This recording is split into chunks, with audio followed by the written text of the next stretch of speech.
I'll do. I only went and force carb the pedigree we did for the Jim Payne Memorial Brew Day last Saturday. Go on.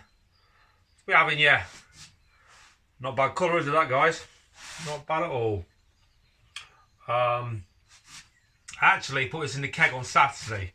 Now, I know it's just a week in since brew day, but it fermented out within around about 3.5, 4 days. I reused the yeast cake from a previous brew, which was a smash beer, and then I was a London Ale 2, London Ale 3, something like that. And it took off, it kicked off, and like I say, 3 days, 4 days, it was done. So, 5th, 6th day, cold crashed it, kegged Saturday morning, or Saturday afternoon, and this is what we got, 2 days in. Now I know Jim was a big fan of reusing the yeast cake in his fermenters, wasn't he? So that's why I basically did it. And I think that London Ale yeast would, it'll chug away nicely when it gets some new ale, new wort straight on top of it. But it's smelling good, it's tasting good, but it's not a pedigree. No, not at all. I do sip pedigree now and again. Can pick it up pretty cheap, can't you, in your local supermarket or the discounted home bargain shops. Anyway, let me just dive in because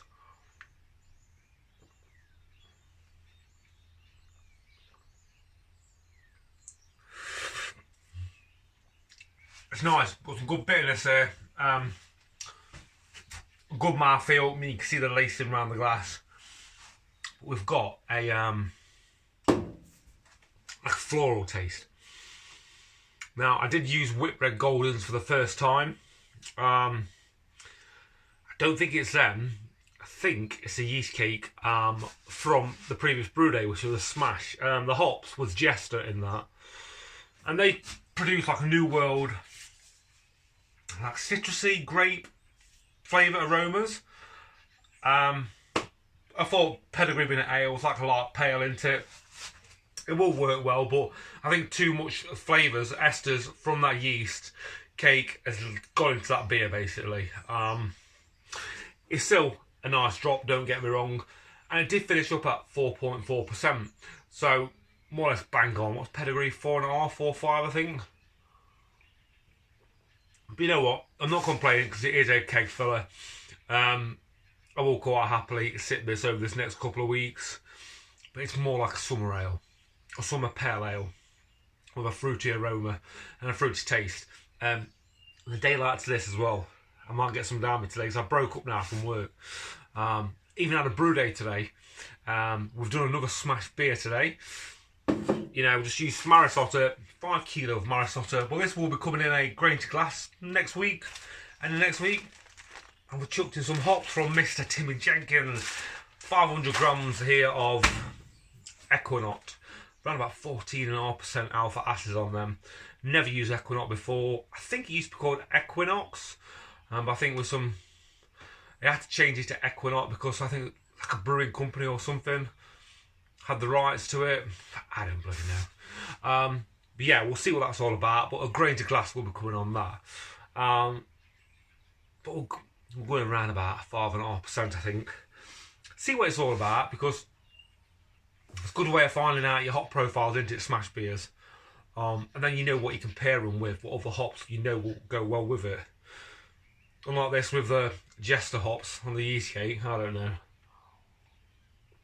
Even managed to cut the grasses today as well. Because it is absolutely blinding outside. But yeah, nothing too much, just a little update this week, guys. Just wanted to basically show you that. Like I say, it has got a great colour to it.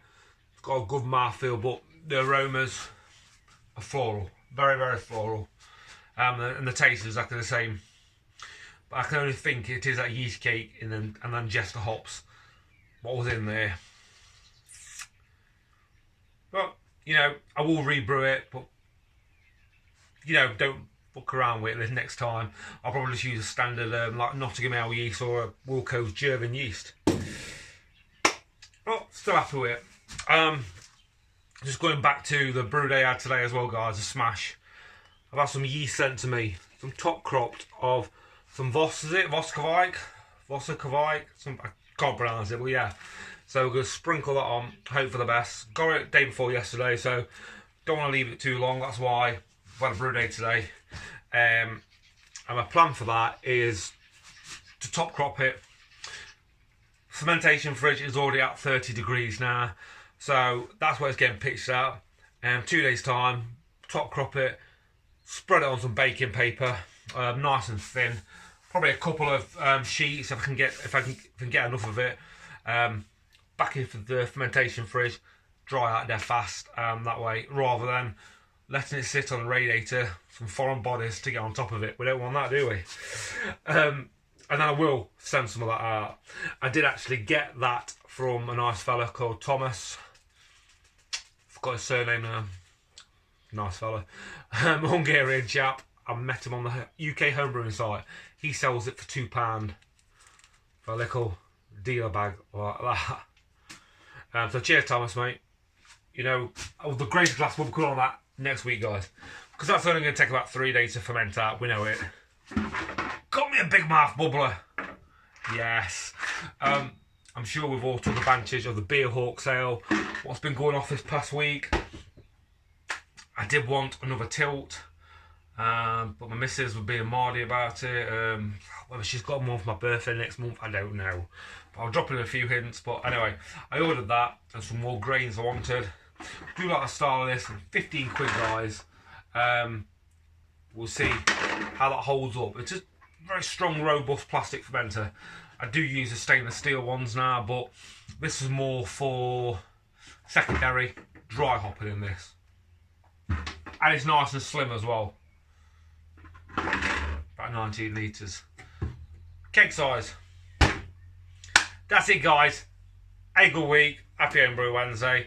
And we'll post that grain to glass on the Maris Otter, Equinaut and Kvike smash next week.